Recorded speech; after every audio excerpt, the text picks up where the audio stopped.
ሰላም እንዴት ናችሁ? ኩራት ጓደኞቼ፣ ቤተሰቦቼ፣ የሶሻል ሚዲያ በአካል የማውቃችሁ ድንቅ ቤተሰቦች ሰላም ናችሁ ወይ?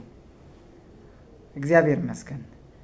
በመጀመሪያ ይቅርታ በመጠየቅ የዛሬ ፕሮግራም ለመጀመር አስቤያለሁ። ለምን ብትሉ ትናንት ማክሰኞ መጀመር እንዳለብን ማክሰኞ 10 ሰዓት ሁሌ ፕሮግራም ማድረግ እንዳለብን እና መልቀቅ እንዳለብን ተነጋግረን ነበረ። ነገር ግን በዚህ ዓለም ያሰብከውን ነገር ባሰብከው ሰዓትና ጊዜ እንደማይሆን ታውቃላችሁ። ይህን ነው የደረሰና ስለዚህ ይቅርታ በመጠየቅ ለዛሬ አድርሰነዋል ማለት ነው። ስለዚህ እንደተባባልነው ባለፈው ስለ ኢጎ ነበር እያወራን የነበረው ዘቱ ሴክሬትስ ኦፍ ዚ ሁማን አይደንቲቲ በሚል የሰው ልጅ ሁለት ትላልቅ ሚስጥራት ብለን በተነጋገርነው መሰረት ኢጎ እና ኮንሽስነስ እያልን ነበር አይደለ? ስለዚህ ዛሬ ደግሞ ኢጎ ምንድን ነው በተወሰነ መልኩ አውርተን ነበረ። ዛሬ አሁን የያዝነው ፕሮግራም ከኢጎ እንዴት ሰው መውጣት አለበት የሚል ነገር ነበረ። ግን በአካል ማውቃቸው ሰዎች እና በሌላው ሶሻል ሚዲያ እንደተነጋገርነው አይ ስለ ኢጎ ትንሽ ማለት አለብህ፣ ብዙ ሰው አይረዳውም፣ ቃሉ ራሱ የማያውቀው ሰው አለ እና ከቃሉ ጀምሮ አሁን ኢጎ ምንድን ነው የሚለውን ነገር በደንብ ከተብራራ ሰዎች ከኢጎ እንዴት ማምለጥ አለባቸው፣ የሚጠቅምና የማይጠቅም ነገር ከተለየ በኋላ ነው ሰዎች ከዛ ነገር መውጣት የሚፈልጉት። እንዴት መውጣት ከሚል ምንድን ነው ነገሩ ምንድን ነው መቅደም አለበት የሚል አስተያየት ስለሰማ ይህንን ለመድገም ዛሬ ኢጎ የሚለውን ነገር በደንብ በጥልቀት ማየት ስላለብን ብዙ ሰው ያለበት መንገድ ስለማያውቅ የህይወቱ ውጣ ውረድ የህይወቱ ችግር ምንጩ ምን እንደሆነ ስለማያውቅ ዛሬ በዚህ ጉዳይ ላይ ስንነጋገር የእናንተ ህይወትም በአንድ ነገር የሚቀየርበት ጉዳይ ዛሬ እናያለን። ድንቅ ቆይታ ይኖረናል ማለት ነው። ስለዚህ ወደ ጉዳይ ከመግባታችን በፊት ግን ሳብስክራይብ ማድረጋችሁ እንዳትረሱ። አዎ ሳብስክራይብ እንዳታደርግ ካለፍክ አንተ ደግ ነህ። ደግ አይደለም ለማለት ፈልጌ ነበረ። እሺ ይቅርታ። ደግነት ለራስህ ነው፣ ምንም ማለት አይደለም። አንተ ሳብስክራይብ ስታደርግ ሌላ ሰው አንድ ሰው እንዲያየው እድል ሰጠህ ማለት ነው። አንድ ሰው በዚህ ቪዲዮ እንዲቀየር እድል ሰጠህ ማለት ነው። የአንድ ሰው ህይወት መለወጥ ምክንያት ሆንክ ማለት ነው። ደግነት ከዚህ ነው የሚጀምረው። ደግነት አንተ ስታሳይ የሌሎች ሰዎች ደግነት ወደ አንተ ይመለስና የአንተ ህይወትን በዛ ልክ እየተቀየረ ይመጣል የሚል ነው ሳብስክራይብ አድርጉ የሚል ሀሳብ ያመጣዋል። ስለዚህ ዛሬ ኢጎ ምንድን ነው የሚለውን ነገር ስናይ ኢጎ ማለት የሚጨበጥ፣ የሚያዝ፣ የሚነካ፣ የሚታይ ጉዳይ አይደለም። ኢጎ ቅርጽ አልባ በሰው ልጆች ውስጥ ሆኖ በማይታይ በማይዳሰስ ሆኖ እኛን የሚዘውር ልማድ ነው።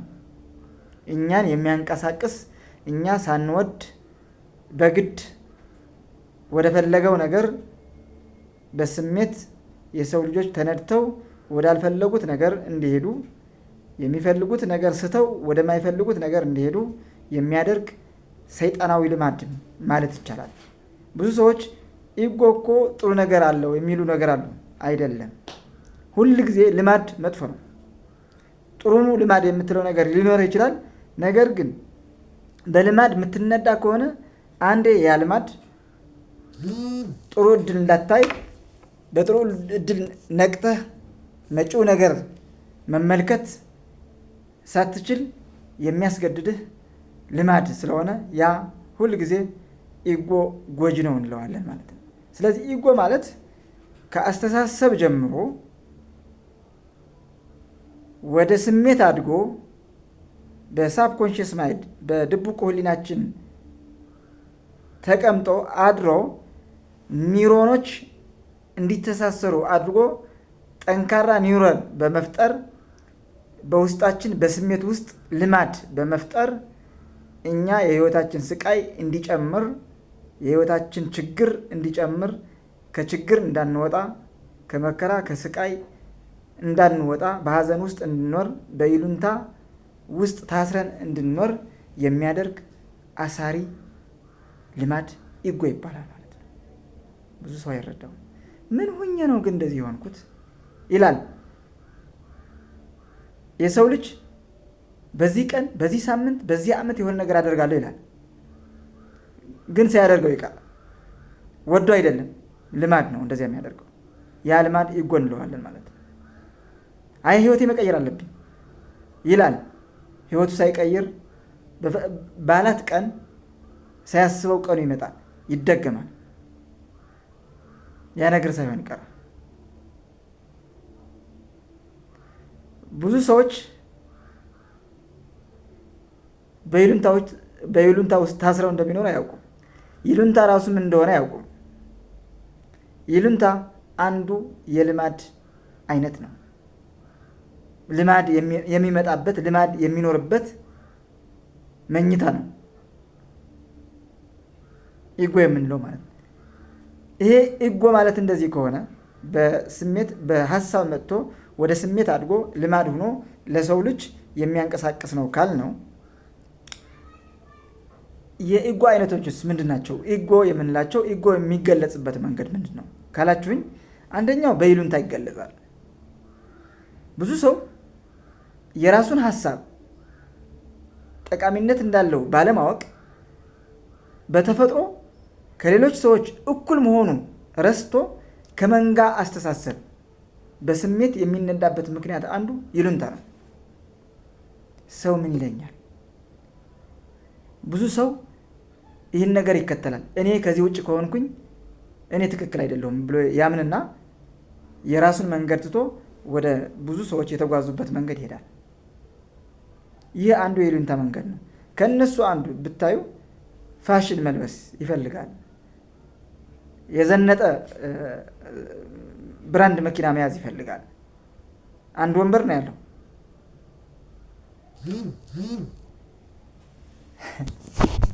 ብዙ ነው ሚስጥሩ። በይሉንታ ብዙ ሰው ታስሯል። ታውቃላችሁ። በሃይማኖትም ጭምር ብትሄዱ ይሉንታ አለ። በፖለቲካም ብትሄዱ ይሉንታ አለ። ሰው ምን ይለኛል? እንደዚህ ብናገር፣ አሁን በዚህ ስብሰባ እንደዚህ ብዬ ብናገር እንዴ ይሄ ነገር አያውቅም እንዴ ይሉኛል። ተሳሳተ ይሉኛል። በሰው ፊት እንደዚህ ብዬ ብናገር እሳሳት ይሆናል። ከተሳሳትኩኝ ሰዎች ያዋርዱኛል። ሁል ጊዜ እኔን ይንቁኛል ብሎ ያስባል። አይንቁህም። እንደዚህ ሁሉም ያደርግህ ኢጎ ነው። አይንቁህም። ሰው የራሱ ኢጎ አለው። ሰው ሁሉ ጊዜ ከኢጎ ጋር ነው የሚታገለው። ትግሉ ከኢጎ ጋር ነው። አይዞህ ግድ የለህም። የራሱ ጉዳይ አለው። እያንዳንዱ ሰው የራሱ ጉዳይ አለው። ኢጎ በፍርሃት ይገለጻል። ስራ እንዳይጀምር፣ የራሱ ቢዝነስ እንዳይጀምር፣ ብከስረስ፣ ይሄ ቦታ ባያዋጣስ፣ እኔ በምፈልገው ቢዝነስ ብጀምር ይሄ ነገር ባይሆንስ፣ ከከሰርኩ በኋላ በቃ መንገድ ላይ ጎዳና ላይ ባድረስ፣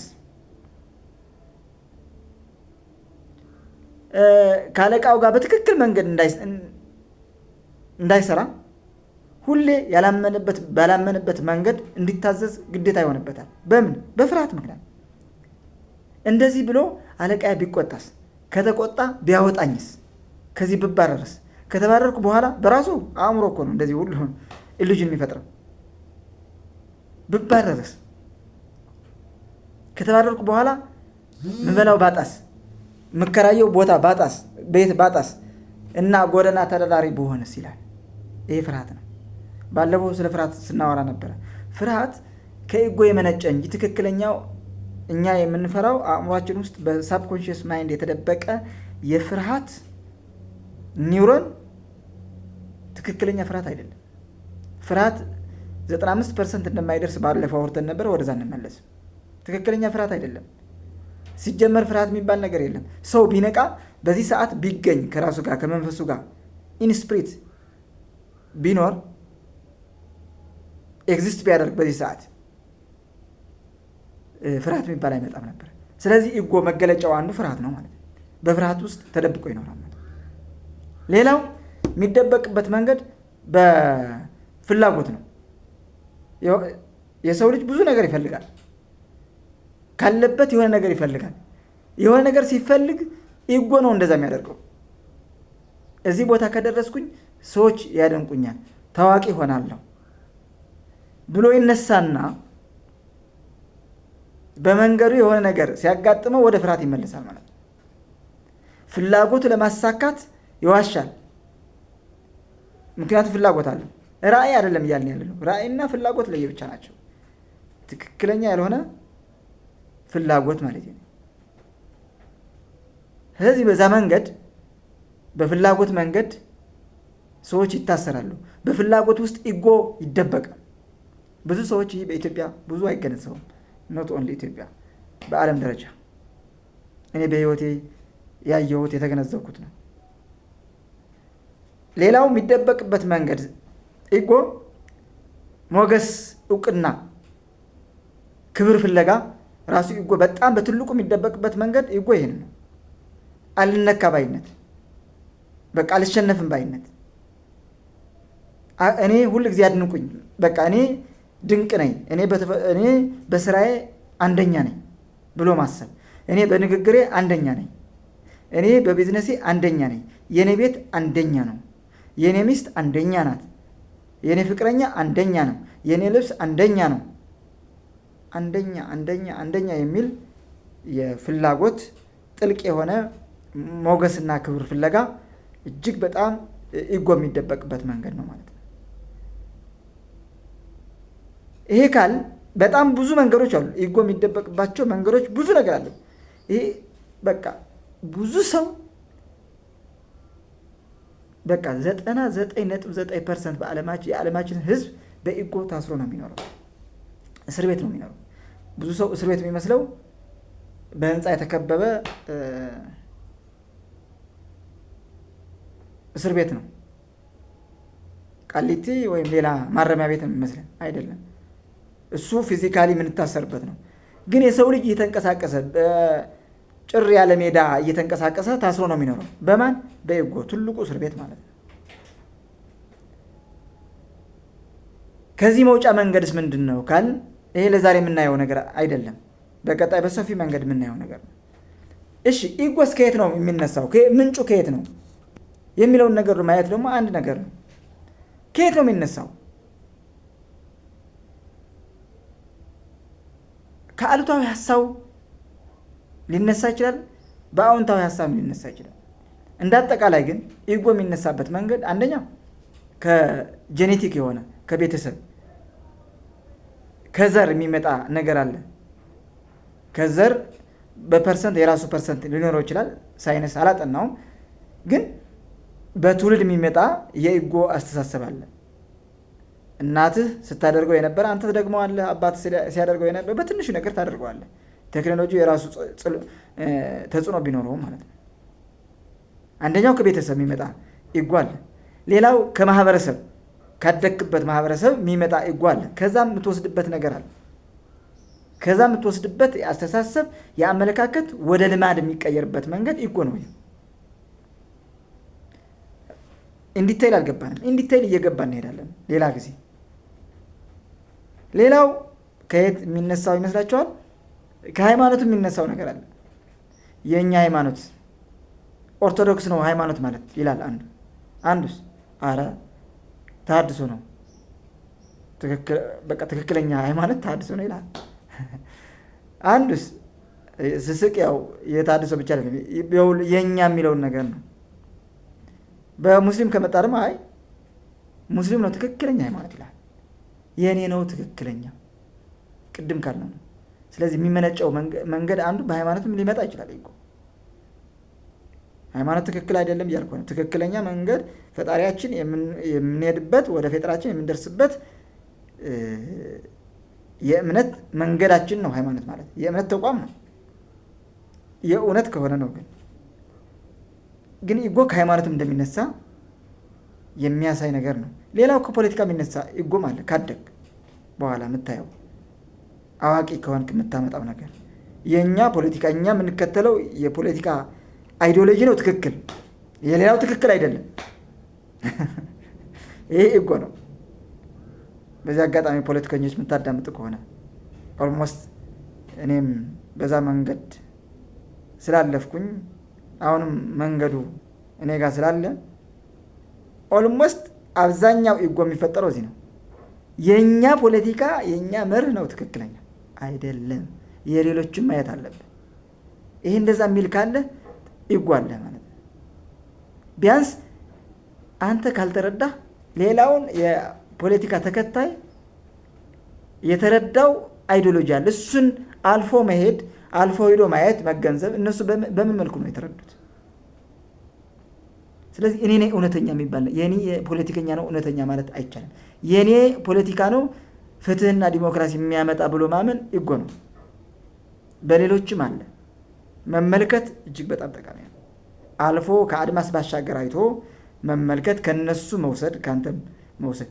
በዚህ ዓለም ኢጎ እስካለህ ድረስ አንተ ሰው እውነተኛ መሆን አትችልም። ምክንያቱም ኢጎ ከአስተሳሰብ ከልማዳዊ ከስሜታዊ ነገር የተጠራቀመ የኒውሮንስ ስብስብና ትስስር ነው ብለን ከተነሳን፣ ስለዚህ እውነት የሚባል በሰው ልጅ እስከ ጫፍ የሚደርስ ነገር የለም። እስከታውቀው እስከተቻለህ እስከደረስክበት ጥበብ ብቻ ነው እውነተኛ የምትሆነው። እውነት ረዥም ነው። እምነት ጥልቅ ነው። እውነት በጣም ጥልቅ ነው። ስለዚህ ኢጎ ከነዚህ ሊነሳ ይችላል። ከማህበረሰብ ከትምህርት ቤት ራሱ ጭምር። ትምህርት ቤት የሚቀርጽበት መንገድ የራሱ ኢጎ ይዞ የሚነሳበት ትምህርት ቤት አለ። ከዚህም ሊመጣ ይችላል። ስለዚህ ኢጎ በእነዚህ መንገዶች ሊነሳ ይችላል። ስለዚህ ከኢጎ እንዴት እንወጣለን? እኛ ነፃ ሆነን ለመኖር ከነዚህ መንጋዊ አስተሳሰብ አንተ ራስህ ልዩ ሆነህ ዩኒክ ሆነህ የተፈጠርከው ሁማን ቢንግ ልዩ የሆነ መፍትሄ ይዘህ እንድትመጣ ነው በዚህ ዓለም። ልዩ የሆነ መፍትሄ ይዘህ ስትመጣ በዚህ ሰዓት በዚህ ቅጽበት at this moment you will be happy. You will become what you want. የምትፈልገው ትክክለኛ ፈጣሪ የሰጠን ስጦታ እውን የምታደርግበት ከኢጎ ስትላቀቅ ብቻ ነው። ከኢጎ እስካልተላቀቅ ድረስ ግን ያንን ቁሳዊ ነገር እንኳን ብታገኘው፣ አንተ የምትመራው ፖለቲካ ብታገኘው፣ አንተ የምትፈልገው ሃይማኖት መሪ ብትሆን፣ አንተ የምትፈልገው መኪናና ቤት እንኳን ብታገኘው ደስታ ግን የለው። ለምን ደስታ አይደለው? ኢጎ በውስጥ አላ እስካሁን አለ፣ ተጣብቆ በኒውሮንስ ውስጥ ተደብቆ ተኝቷል። አንድ ጊዜ በየጊዜው እየተንቀሳቀሰ አንተን ያሰቃያል። ከዚህ ነፃ የምትሆነው ስትነቃ ነው። የምትነቃው በዚህ ሞመንት ከነዚህ ኢጎ የተላቀቅ መሆንን ስትገነዘብ ብቻ ነው። በማስተዋል ህይወትን ስትኖር የነቃ ትሆናለህ ማለት ነው። ለመንቃት ምንድን ነው የሚያስፈልገው? ከኢጎ መላቀቅ ነው። ከኢጎ መላቀቅስ ምንድን ነው? በቀጣይ ሳምንት እናየዋለን። ሳብስክራይብ እንዳታደርጉ እንዳታልፉ። እወዳቸዋለሁ።